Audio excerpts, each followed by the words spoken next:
Hello students, welcome to আড্ডা 24/7 WBCS topper official YouTube চ্যানেলে প্রত্যেককে আমি স্বাগত জানাই। আমেরিকা ডোনাল্ড ট্রাম্প ভেনেজুয়েলার পরে লক্ষ্য হচ্ছে এই জায়গাটা, গ্রিনল্যান্ড। ভেনেজুয়েলা থেকে নয়, তেল পাওয়া গেল, কিন্তু গ্রিনল্যান্ড থেকে কি কি আসতে চলেছে? কেনই বা আমেরিকার টার্গেট নিয়েছে গ্রিনল্যান্ডকে? কি হতে পারে এর জন্য? গ্রিনল্যান্ড থেকে আমেরিকা কি কি পেতে পারে, কোন কোন দিক থেকে কি কি সুবিধা পেতে পারে, যেই সুবিধার দরুন আমেরিকা আমাদের ওয়ার্ল্ডের 1 নম্বর মানে বাবার ভূমিকা গ্রহণ করবে। এটাই তো স্বপ্ন না ডোনাল্ড ট্রাম্পের? তো আজকের এই ভিডিওতে আমরা এই গ্রিনল্যান্ড অধিকারের কারণ কি কি রয়েছে গ্রিনল্যান্ডে, কেন আলাস্কার মতো গ্রিনল্যান্ডকেও আমেরিকা চাইছে, এবং গ্রিনল্যান্ড যদি আমেরিকার হাতে চলে যায় তাহলে তার পরিণতি কি হতে চলেছে, আজকের এই ভিডিওতে আলোচনা করতে চলেছি। তো শুরু করা যাক। আমরা সকলেই জানি ভেনেজুয়েলার পর মার্কিন প্রেসিডেন্ট ডোনাল্ড ট্রাম্প পরিষ্কার বলে দিয়েছেন যে এবার তারা গ্রিনল্যান্ড চায়, যেটা ইউরোপও জানে না, হতবাক। তো এই গ্রিনল্যান্ডের প্রসঙ্গ এর আগে কখনো কি উঠেছে? এত কিছু রাজনৈতিক চর্চা হয়েছে, বিদেশের বিভিন্ন জায়গা নিয়ে বিভিন্ন কথা এসছে, ডোনাল্ড ট্রাম্পের প্রথম ইলেকশনের পরেও কোনো নেই, সেকেন্ড টাইমে আমরা দেখতে পেলাম এই গ্রিনল্যান্ডের প্রসঙ্গটা আবার সামনে উঠে আসলো, মানে হঠাৎ করেই উঠে আসলো। তো এই গ্রিনল্যান্ডটা কি? গ্রিনল্যান্ড হচ্ছে একটি স্বায়ত্তশাসিত অঞ্চল যেটা ডেনমার্কের অধীনে। তো যখন মার্কিন যুক্তরাষ্ট্র মানে হচ্ছে আমেরিকার অ্যানাউন্স করেছে বা বলেছে যে গ্রিনল্যান্ড তারা নেবে, ডেনমার্কের প্রশাসক এই বিষয়ে হতবাক। তারা বলছে আমরা ডেনমার্ক বলছে আমরা গ্রিনল্যান্ড দেব না।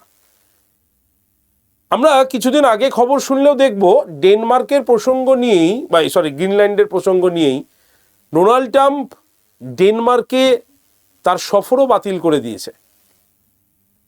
কেন? ওয়াই? গ্রিনল্যান্ডটা কি শুধু তাদের থাকার জন্য? ভেনেজুয়েলা থেকে যে তেল তারা বার করবে, 40 বছরের তেল এখনো মজুত রয়েছে, সেই তেল বার করতে গিয়ে সুনামি এলে, মানুষ মরলে তারা তাদের সেফ জায়গা হিসাবে কি গ্রিনল্যান্ডকে চাইছে? এর জন্যই, থাকার জন্য শুধুমাত্র? না, এত বোকা ডোনাল্ড ট্রাম্প নয়। তাহলে গ্রিনল্যান্ডের মেন বিষয়টা কি? প্রথমে আগে বলবো ভৌগোলিক কারণ। ভৌগোলিক কারণে আমাদের গ্রিনল্যান্ডটা কেন ইম্পর্টেন্ট? কারণ এই জায়গাটা যদি আমেরিকা একবার দখল করে নিতে পারে তাহলে তারা আর্কটিক এরিয়ার ওপরে নজরদারি চালাতে পারবে। মানে ইউরোপ, রাশিয়া, চীন এদের ওপরে সরাসরি নজর রাখতে পারবে। আর তোমরা তো সবাই জানো এই যে গ্রিনল্যান্ডে আমেরিকার কি আছে, একটা স্পেস রিসার্চ সেন্টারও রয়েছে। এর কাজ কি? এর কাজ হচ্ছে আমেরিকার দিকে যদি কোনো মিসাইল আসে সেটা আগেই ডিটেক্ট করা সম্ভব হবে যে আমেরিকার উদ্দেশ্যে যাচ্ছে, এটা আগেই বুঝতে পারবে। তাই গ্রিনল্যান্ড দখল করে নিলে আমেরিকার যুদ্ধর যে পরিকল্পনা বা যে নেক্সট পরিকল্পনা সেটা খুব ইজিলি ডোনাল্ড ট্রাম্প বা আমেরিকা কিন্তু করতে পারবে।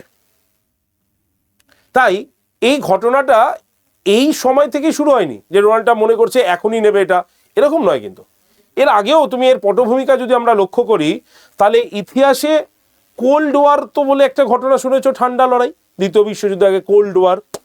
সেই কোল্ড ওয়ারের সময় থেকেই আমেরিকা কিন্তু গ্রিনল্যান্ডের বেশ কিছু জায়গার উপরে আধিপত্য বজায় করে রেখেছিল, মানে চেষ্টা করছে, তারা ক্রমাগত চেষ্টা করে যাচ্ছে। এবং পশ্চিমের সঙ্গে পূর্ব অক্ষশক্তির এই যে সম্ভাবনা, এটা কিন্তু এই গ্রিনল্যান্ড থেকেই পাওয়া সম্ভব হবে।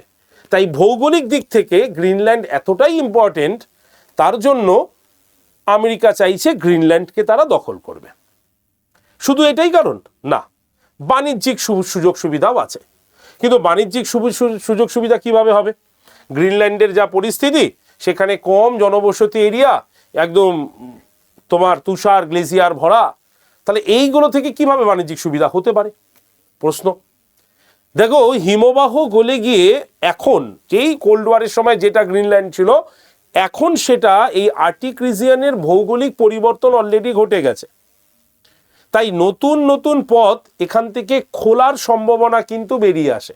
যেমন সুয়েজ খালের মতো, পানামা খালের মতো এরকম একাধিক খাল কিন্তু খোলা যেতে পারে। এটা কি করবে, বাণিজ্যিক যে পথটাকে সেটা সুগম করবে।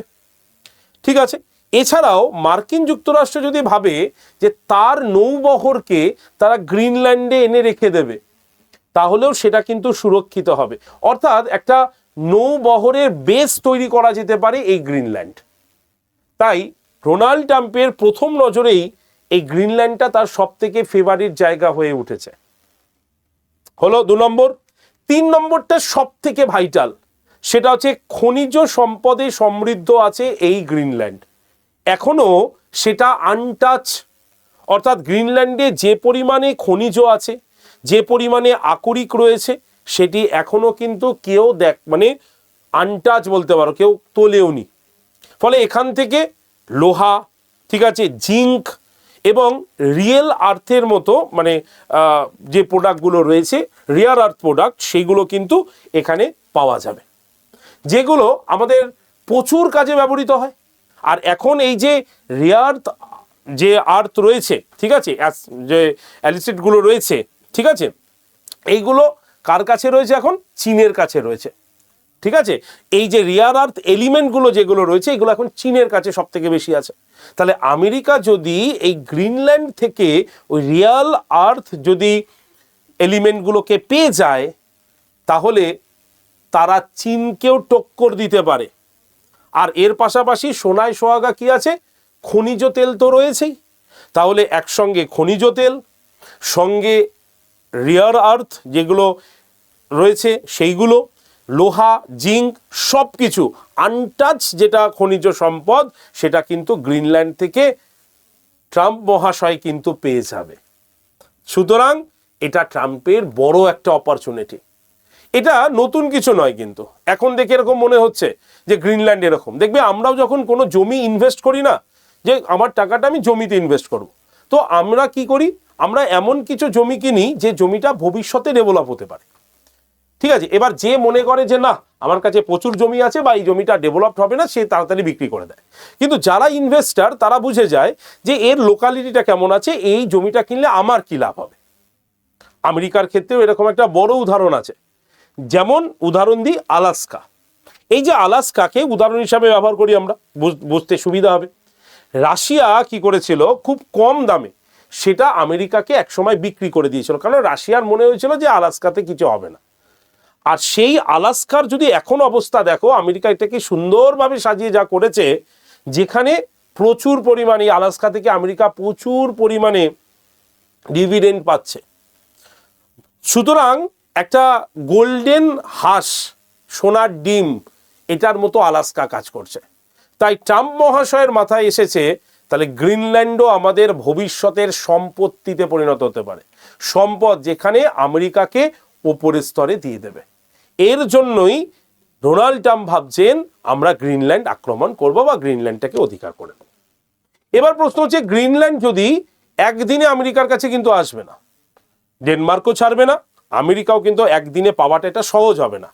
কিন্তু যদি কোনোদিনও গ্রিনল্যান্ড আমেরিকার হাতে চলে আসে, তাহলে কি হবে? চলে গেলে কি হবে?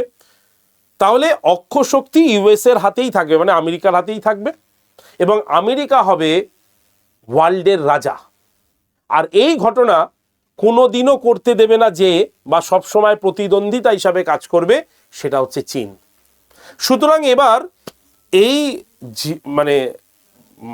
পরিস্থিতি অনুসারে কে কোন দিকে কি করবে সেটা বলা খুবই মুশকিল। চীন কোনোদিনই চাইবে না। আর এই জিওপলিটিক্সে আমরা কি দেখি, যে কে কোন সময় কার মিত্র হচ্ছে, কোন সময় কার দুশ্মন হচ্ছে, এটা বলা খুব মুশকিল। হয়তো চীন এবং রাশিয়া দুজন একত্রিত হবে এবং তারা হয়তো কোনো বড়সড় পরিকল্পনা করবে এবং ছোট ছোট জায়গাগুলোকে একত্রিত করে আমেরিকার বিরুদ্ধে কিছু অ্যানাউন্সমেন্ট করতে পারে। এটা ভবিষ্যতের পরিপ্রেক্ষিতে। তাই এই গ্রিনল্যান্ড নিয়ে এখন যে শিরোনামে যে কথাগুলো রয়েছে, এবং আলাস্কার সঙ্গে গ্রিনল্যান্ডের যে তুলনা, সেটার সম্পর্কে এই যে তথ্যটা পরবর্তীকালে জিওপলিটিক্স বিষয়টা বুঝতে তোমাদের সকলকে সাহায্য করবে। তাই আজকের এই ভিডিওতে এই বিষয়টা নিয়ে আমি তোমাদের সঙ্গে কথা বললাম, ঠিক আছে? আর এই বিষয়গুলো তোমাদের এখন কম্পিটিটিভ এক্সামে কিন্তু ভীষণভাবে মনে রাখার বিষয়। কারণ এই যে WBCS এর মতো অফিসারের পরীক্ষায় যখন তুমি যাবে, সেই সময় তোমাকে এই আন্তর্জাতিক পরিস্থিতি নিয়ে কোশ্চেন দিতে পারে, আন্তর্জাতিক পরিস্থিতি তোমার সামনে তুলে ধরতে পারে। তাই শুধুমাত্র দেশের এই ভোট নিয়ে গণনা না শুনে বা এই ভোটের দামামা না শুনে আন্তর্জাতিক ইতিহাসটাও বা আন্তর্জাতিক পরিস্থিতিটাও জেনে রাখা ভীষণভাবে জরুরি। তাই আমি এই বিষয়টি ছোট করে তোমাদের কাছে বলে দিলাম। যারা যারা WBCS পরীক্ষার জন্য অ্যাসপিরেন্ট, অবশ্যই এই শোটি ভালো করে লক্ষ্য করো এবং তার পাশাপাশি ইম্পর্টেন্ট নোট যেগুলো তথ্য আছে সেগুলোকে কালেক্ট করে রাখো, ঠিক আছে? তোমাদের জন্য একটা সুন্দর অ্যানাউন্সমেন্ট আছে, সেটা হলো আমাদের WBCS রিলেটেড ক্লাস কিন্তু অলরেডি চলছে ফ্রিতে অ্যাপে। তোমাদের মধ্যে যদি কেউ অ্যাপে ক্লাসটি করতে চাও, নোটস নিতে চাও, এই হোয়াটসঅ্যাপ নাম্বারে হাই লিখে পাঠিয়ে WBCS গ্রুপে জয়েন থেকে যাবে। সমস্ত ইনফরমেশন ক্লাস রিলেটেড এবং ক্লাসের PDF সব কিছু দিয়ে দেওয়া হবে।